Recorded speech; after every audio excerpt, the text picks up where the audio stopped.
Hello friends, welcome back to your channel self growth with Sunnyraj. I am Sunnyraj. मैं अपना 75 days heart challenge को start कर रहा हूँ। ये 75 हार्ट चैलेंज मेरे माई स्पीकिंग इंग्लिश के लिए है, जिसका आज चौथा दिन है। लेकिन आज संडे है, तो संडे आज स्पेशल क्लास है।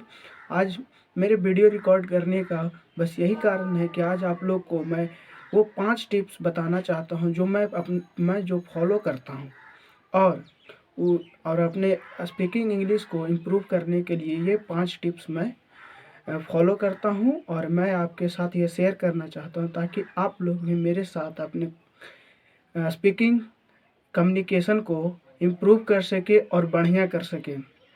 तो 5 टिप्स इस प्रकार। पहला टिप्स है लिसनिंग।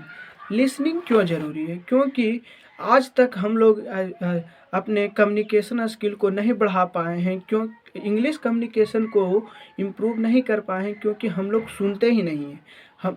हम लोग सुन सुन इंग्लिश में किसी को बोलते सुनते नहीं। हमारा माहौल ही ऐसा है कि हमें इंग्लिश में सुनने के लिए कहीं नहीं मिलता है।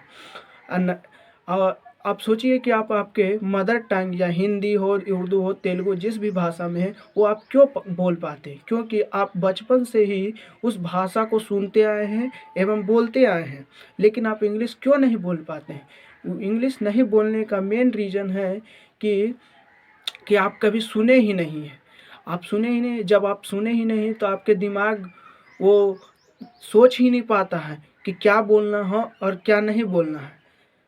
इसलिए मैं आपको सुनने के लिए कहूँगा और मैं खुद ये फॉलो करता हूँ और सुनता हूँ। कम से कम मैं फ़िलहाल 6 महीने से सुनने की प्रक्रिया किया हूँ, जिससे अब मुझे कोई डिफ़िकल्टी नहीं होती है। लेकिन स्टार्टिंग समय में आप लोग को जब आप लोग इंग्लिश कम्युनिकेटर को सुनेंगे तो आपको कुछ नहीं समझ में आएगा क्या बोल रहे हैं, पर आप धीरे धीरे उनको सुनते सुनते आपका दिमाग उस तरह से ट्रेंड हो जाएगा और आप इंग्लिश कम्युनिकेटर को सुनने एवं समझने लगेंगे।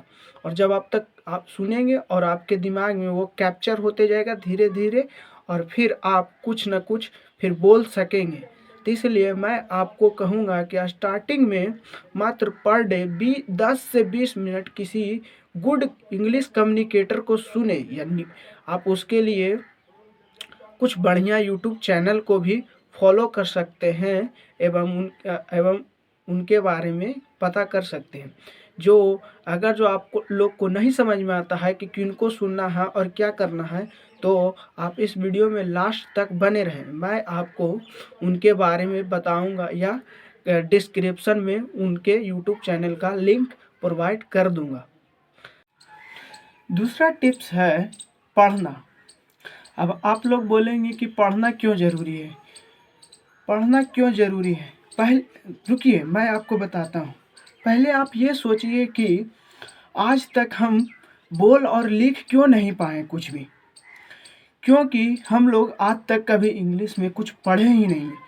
और जब जो चीज़ के बारे में हमें नॉलेज ही नहीं है, उसके बारे में हम क्या लिख सकते हैं या उस लैंग्वेज में हम क्यों लिख सकते हैं? आप हिंदी में क्यों लिख पाते हैं?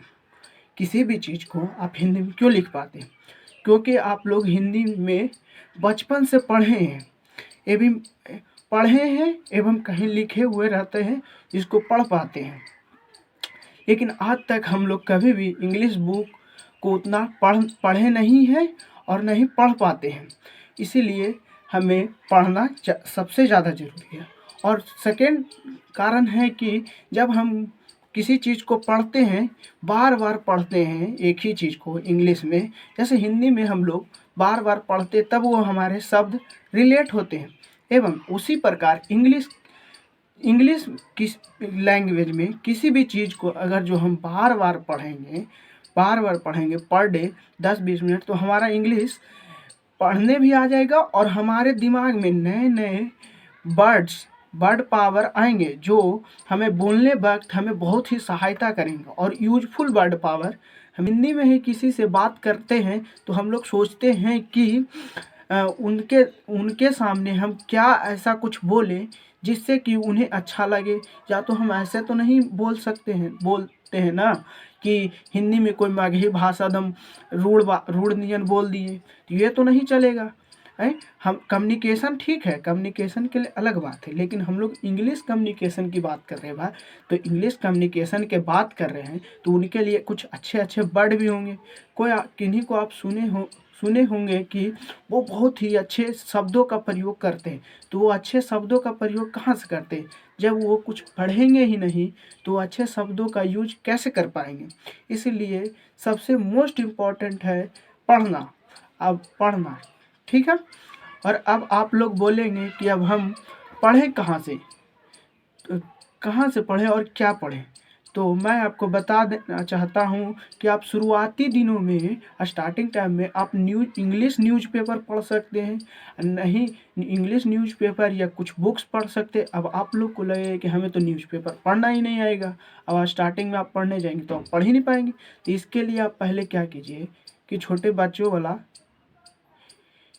इंग्लिश का बुक होता है उससे स्टार्ट कीजिए। धीरे धीरे पढ़ते पढ़ते फिर लगातार 10 से 20 दिन या 20 से 30 दिन होते होते आप देखेंगे कि आपको बहुत ही अच्छे से इंग्लिश न्यूज़पेपर पढ़ पाते हैं। और उससे आप समझेंगे कि लैंग्वेज कैसे बनता है, और उससे आपका वर्ड पावर भी स्ट्रांग होता जाएगा।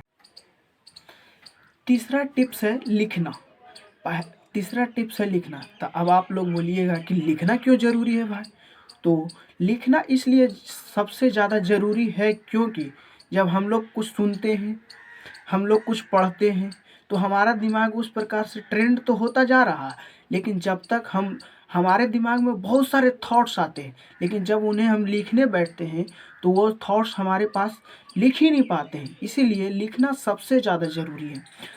जब आप लिखते हैं तो आपका जो दिमाग है वो सोचता है कि क्या लिखना हो और क्या नहीं लिखना है। जब वो सोचेगा, थिंकिंग करेगा, तो यही तो हमारे दिमाग को करना है कि इंग्लिश में वो सोचे। और जो भी कुछ लिखना है लिखने बैठिएगा। अब आपको इंग्लिश कम्युनिकेशन को बढ़ाना है तो आप जब भी बैठिएगा तो इंग्लिश में ही लिखने के लिए बैठिएगा। तो आप लिखिए पर डे कम से कम, आप शुरुआती दिनों में कम से कम 10 से 15 लाइन लिख सकते हैं। लिखना सख्त ज़रूरत है। फिर धीरे धीरे आप 10 दिन 20 दिन के बाद आप 1 पेज 2 पेज इंग्लिश में लिखिए। मैं तो कहूँगा लिखना सबसे ज़्यादा ज़रूरी है, क्योंकि जब आप लिखते हैं तो आपका दिमाग सोचता है, और जब हमारा दिमाग सोचता है तो किसी चीज़ को जब तक हम सोचेंगे नहीं तब तक हम उसे लिख कैसे पाएंगे। इसलिए हमारे दिमाग को ट्रेंड करने के लिए लिखना सख्त ज़रूरत है, सख्त से सख्त ज़रूरत है, सख्त से सख्त ज़रूरत है। अब आप लोग बोलिएगा कि हम लोग लिखें क्या लिखें, ये तो हमें पता ही नहीं। तो मैं आपको कुछ छोटी मोटी टिप्स बता देता हूँ कि आप शुरुआती दिनों में आप क्या लिख सकते हैं। फिर आप शुरुआती दिनों के बाद, आपका शुरुआती दिनों से जब आप आगे बढ़ जाइएगा 20 से 30 दिन, अब उसके बाद फिर आपको खुद पता चलने लगेगा कि आप क्या लिखना। फिर आपको खुद पता चल जाएगा कि आप क्या लिख सकते हैं और क्या लिखना चाहेंगे।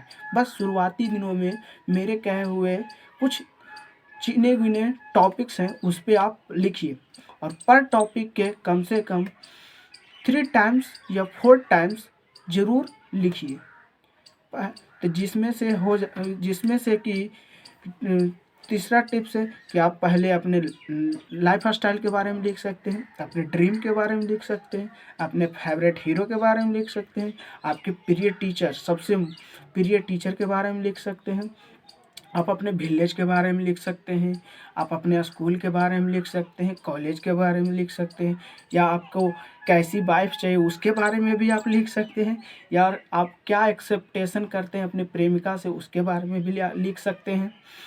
बहुत सारे छोटे टॉपिक है, 5-6 टॉपिक आपको मैंने बताया, उस पर आप शुरुआती दिनों में लिखें, और पर टॉपिक को कम से कम 5 टाइम से 10 टाइम तक ज़रूर लिखिए। चौथे टिप्स है क्या? वो है स्पीकिंग।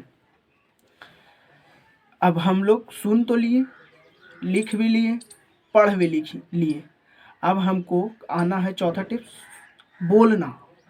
अब बोलना क्यों जरूरी है? क्योंकि हम लोग क्या कर रहे हैं, हम लोग स्पीकिंग इंग्लिश कर रहे हैं, अपना स्पीकिंग कम। बस यही है कि आप जो मैंने 4 पॉइंट्स बताए उनको पर डे कम से कम 30 दिन का आप टास्क अपने आप में लीजिए और उसको कंप्लीट कीजिए। मेरा 5वां टिप्स बस यही है, और ये मैं पाँचों के पाँचों टिप्स को फॉलो करता हूँ, और मैं चाहता हूँ कि आप भी फॉलो करें।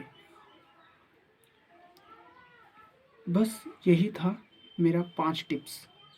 पहला लिसनिंग, दूसरा स्पीकिंग, तीसरा रीडिंग, चौथा राइटिंग, और पांचवा all practice and last one homework. Record 1 video per day, ये मेरा सबसे मोस्ट इम्पॉर्टेंट। मैं ये काम रोज करता हूँ ताकि इसमें मुझे कॉन्फिडेंस आए। कम्युनिकेशन यानी कि बोलना, किसी से बातचीत करना, और भी इंग्लिश में। तो इंग्लिश में किसी से बोलने के लिए हमें बोलना सख्त ज़रूरत है। तो मेरा चौथा टिप्स ही ये है कि आप स्पीकिंग कीजिए, बोलिए, कुछ भी बोलिए, लेकिन इंग्लिश में टूटी फूटी भाषा में ही बोलिए, लेकिन बोलना सख्त ज़रूरत है। क्योंकि हम लोग स्पीकिंग इंग्लिश कम्युनिकेशन को हम इम्प्रूव करना चाहते हैं। तो जब स्पीकिंग इंग्लिश कम इम्प्रूव करना चाहते हैं तो बोलना तो सख्त ज़रूरत है। तो अब आप लोग बोलिए कि हम बोले क्या, हम किसके साथ बोले। मेरे आसपास तो कोई ऐसा है ही नहीं कि जो मेरे से इंग्लिश में बात कर सके या इंग्लिश में बात करे। मेरे पास भी कोई नहीं है।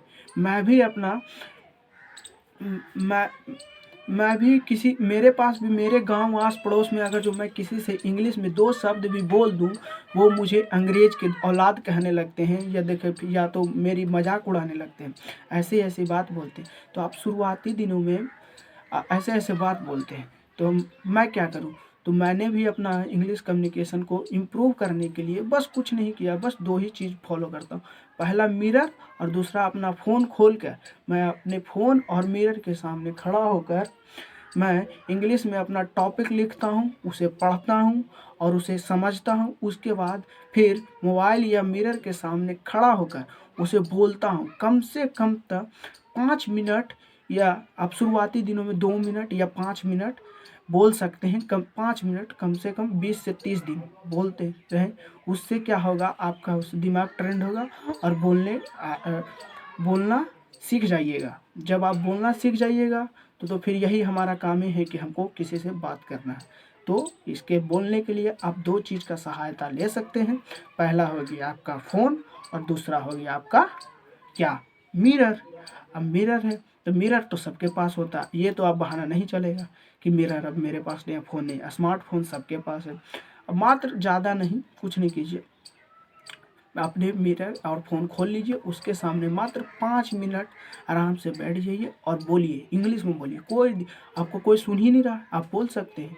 टूटी फूटी भाषा जितना ख़राब हो सके उतना ख़राब बोलिए, फ़र्क नहीं पड़ता। लेकिन अगर जो लगातार आप ये काम 20 से 30 दिन करते रहिएगा तो आपको फिर लगेगा नहीं, फिर आपके पास एक कॉन्फिडेंस आ जाएगा।